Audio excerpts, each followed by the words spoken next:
Palabra y vida. Con el padre Manuel Horta, desde Sevilla.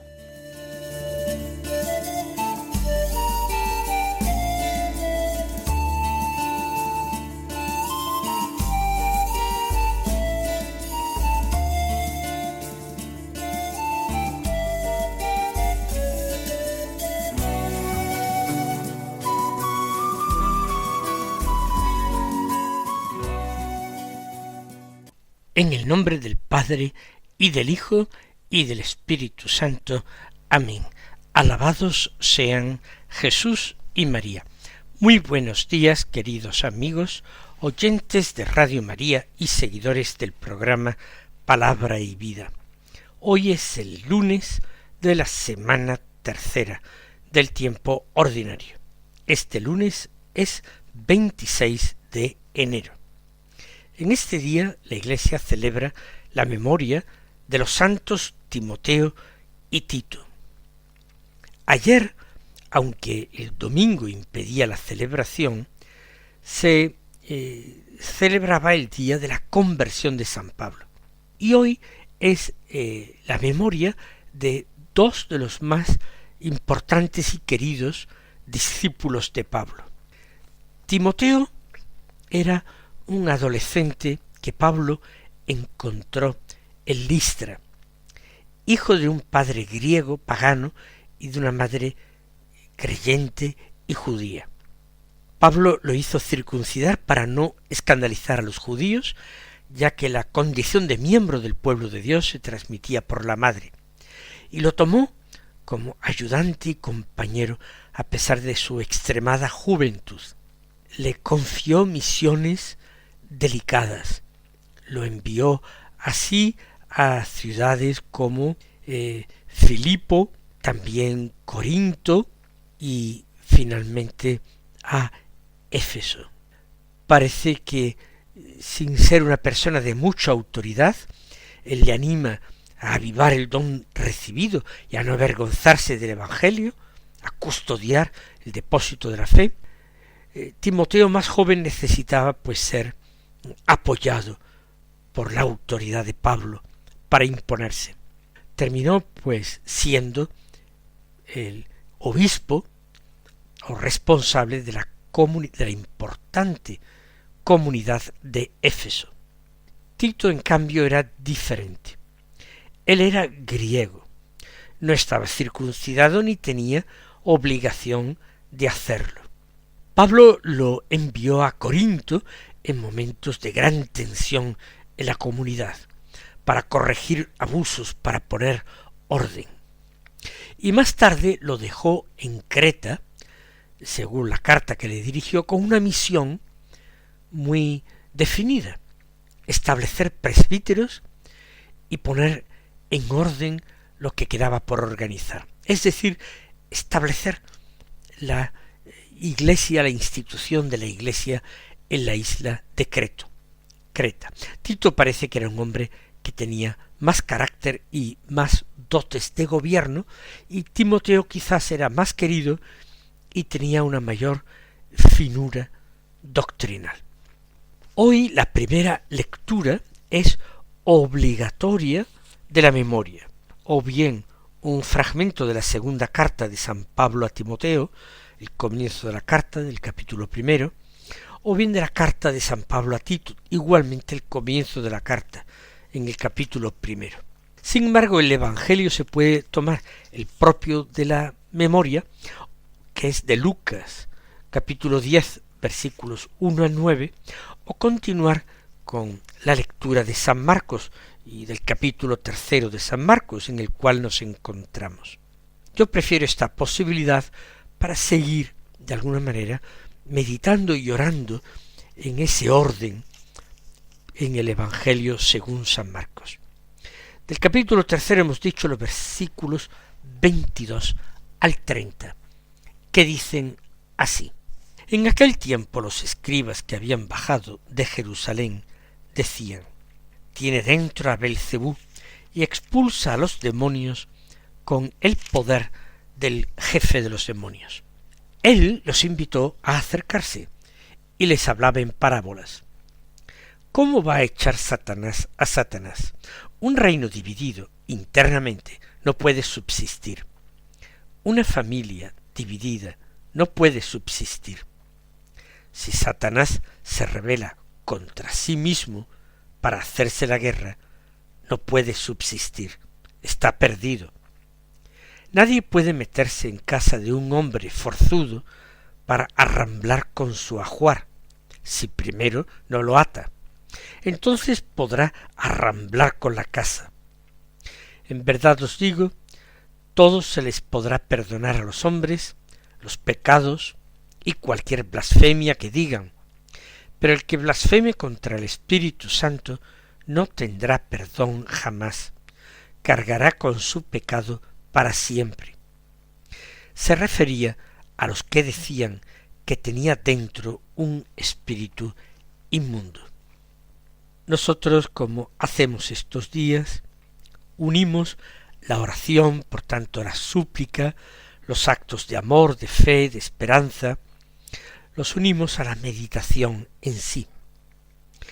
Y comenzamos, por tanto, a rezar, hablando con el Señor. Y le decimos: Señor Jesús, hoy el Evangelio nos presenta un momento duro de tu vida pública, porque quienes se acercan a ti no son los pobres, los enfermos, los pecadores que buscaban en ti consuelo y curación.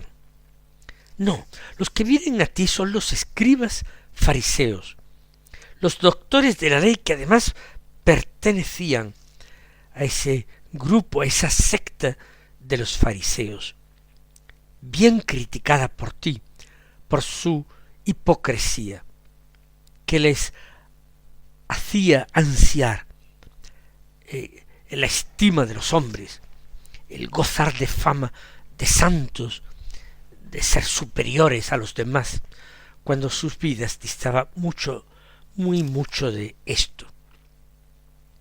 Vienen los escribas, que son expertos en la palabra de Dios, que creen saberlo todo de Dios, que sin embargo tú estás ahí, tú el Mesías, de quien ha hablado toda la Escritura anterior a ti, y no saben reconocerte.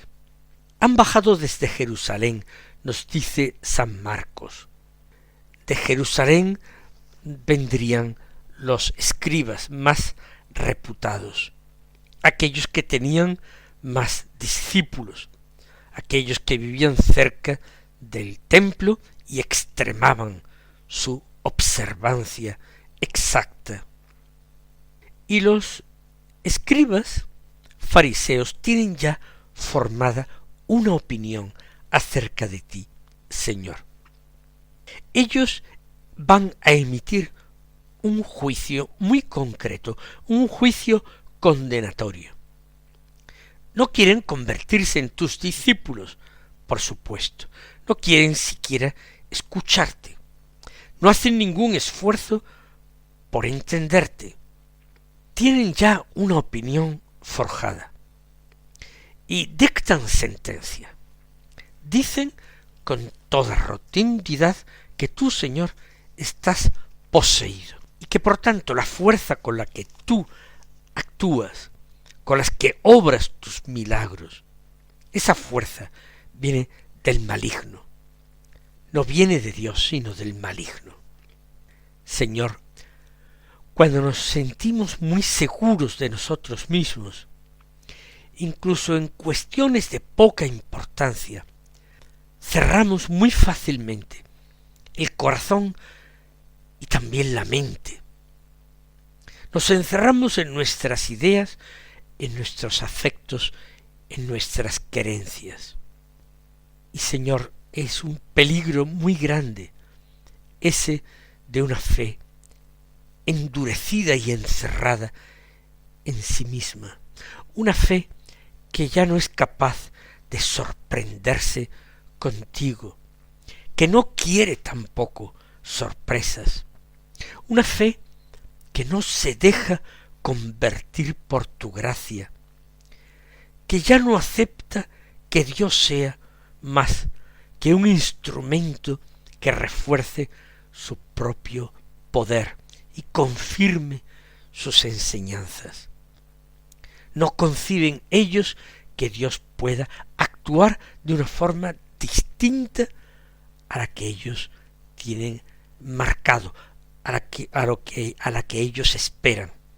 Señor Jesús, líbranos a nosotros, que hoy nos dirigimos a ti llenos de confianza, líbranos de esa autosuficiencia, de esa dureza corazón. Líbranos de ese orgullo religioso que va a terminar llamando al bien mal y va a terminar llamando a la luz tinieblas, porque eso es exactamente lo que ocurre. Señor, ante la malicia de estos hombres, tú no respondes con gritos para alejarlos de ti, ni les lanzas condenas ni anatemas. Señor, nos llama la atención que incluso les invites a acercarse más, incluso a aquellos que te están acusando y que piensan y que hablan mal de ti. No los rechazas, no los expulsas de tu lado, no los humillas, los llamas con paciencia, les hablas con afecto, les hablas en parábolas. Lleno, Señor, tu corazón de paciencia y tu mente de una lógica sencilla que pueda ser entendida por aquellos hombres. Actúa, Señor, como si les dijeras abiertamente: pensad un poco, que la verdad se imponga por sí misma. No hace falta que abráis totalmente vuestro corazón, basta con que no lo cerréis del todo. Jesús, cuando responde a aquellos maliciosos, por no decir malvados, maestros de la ley, contesta diciendo: ¿cómo va a echar Satanás a Satanás? ¿Acaso no veis que yo estoy expulsando el demonio? Ya en los casos de posesión diabólica, ya en la curación de algunas enfermedades directamente provocadas por el malo, ¿cómo va a echar Satanás a Satanás con el espíritu de Belcebú, el príncipe de las tinieblas? Tú puedes echarlos con ese poder inmenso, divino, que tienes de lo alto, porque tu origen viene de lejos, porque tu origen está en el cielo.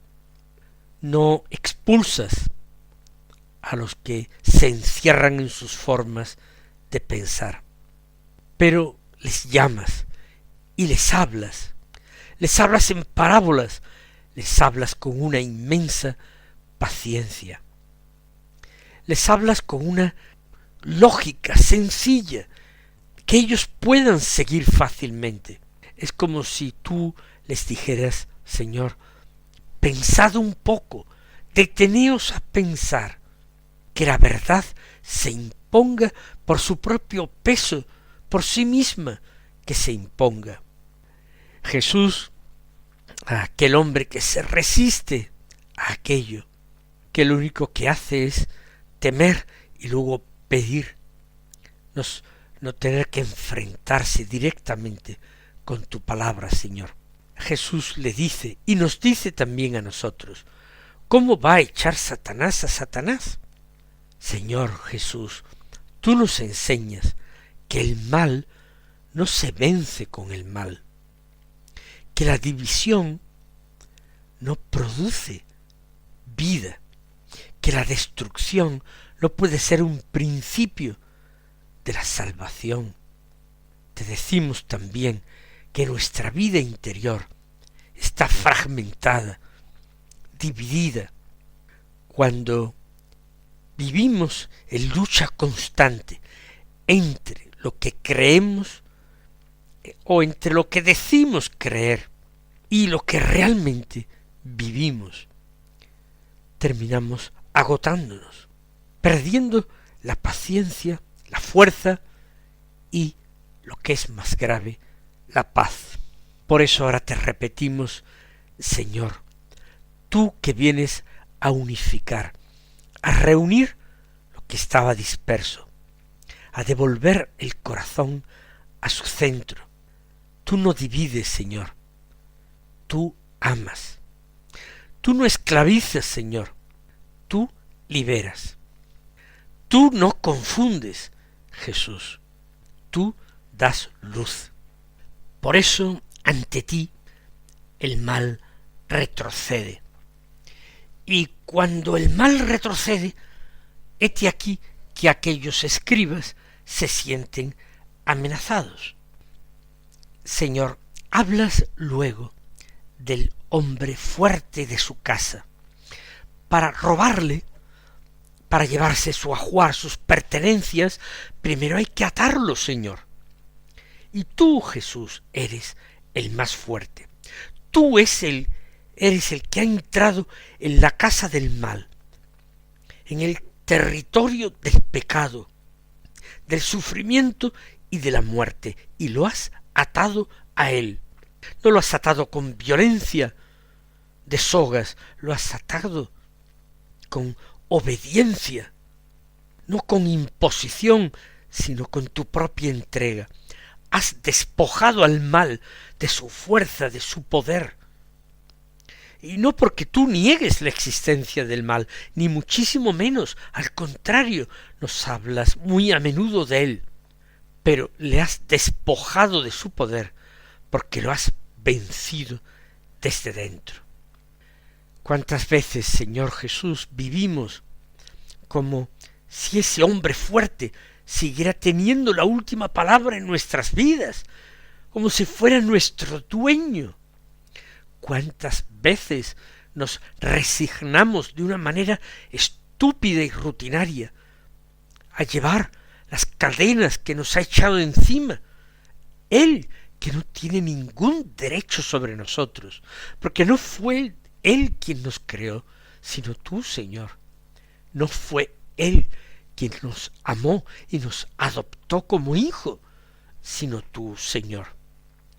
Tu Espíritu, que es más fuerte, nos ayude a creer más y mejor, y a creer que tú has vencido y que tu Espíritu es más fuerte que cualquier herida, que cualquier esclavitud, que cualquier pecado.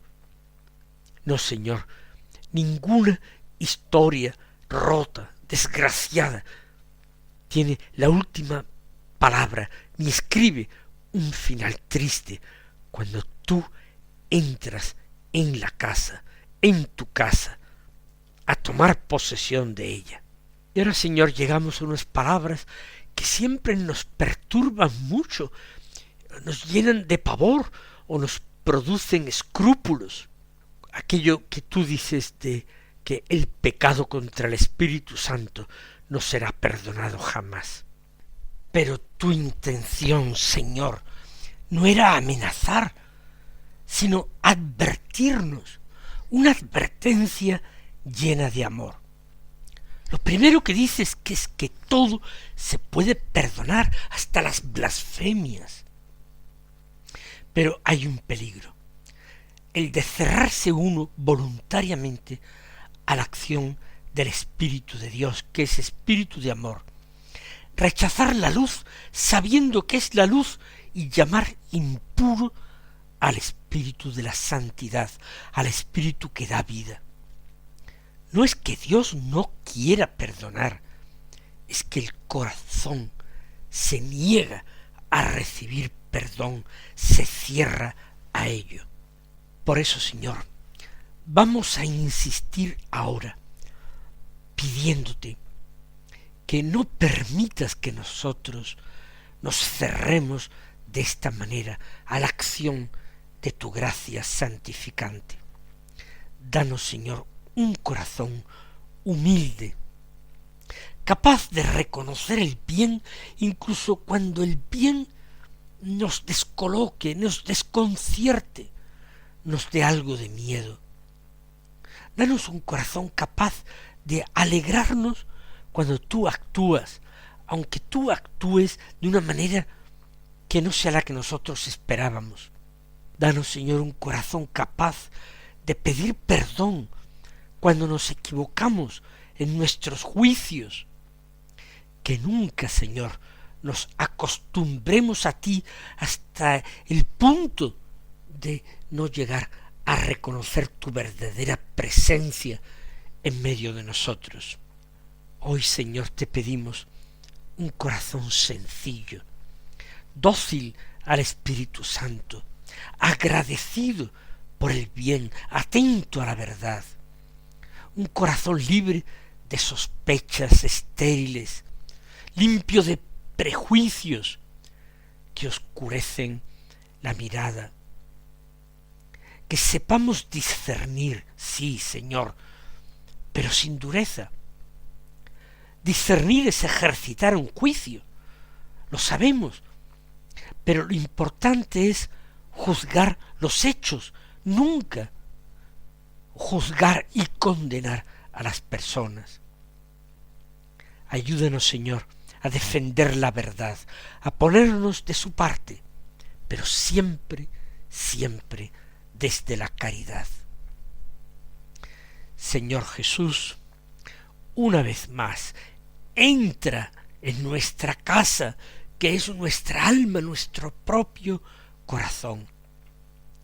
Y tú, que eres el más fuerte, ata en nosotros todo lo que no viene de ti, los añadidos, esos disfraces ridículos y monstruosos, que a veces nos ponemos y se terminan convirtiendo para nosotros en una segunda piel de la que no podemos o no queremos en el fondo separarnos.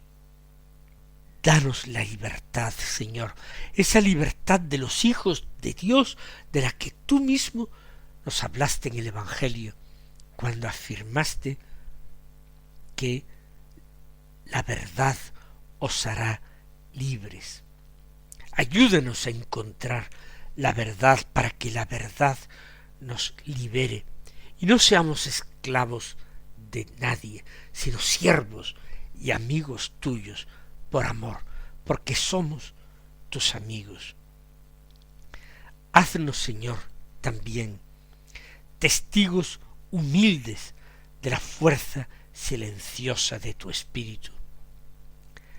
Permítenos también, Señor, tener a nuestra Madre Santísima, la Virgen María, de nuestro lado, previniéndonos ante todos los peligros, ayudándonos a apartarnos de ella, enseñándonos a tomarte de la mano para caminar sin vacilación, sin tropiezo, de camino de regreso al paraíso. El Señor, mis queridos hermanos, os colme de sus bendiciones, os permita seguirle bien de cerca y hasta mañana si Dios quiere.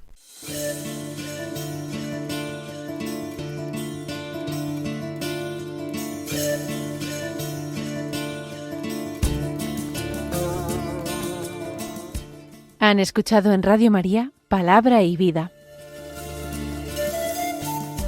un programa que dirige el Padre Manuel Horta.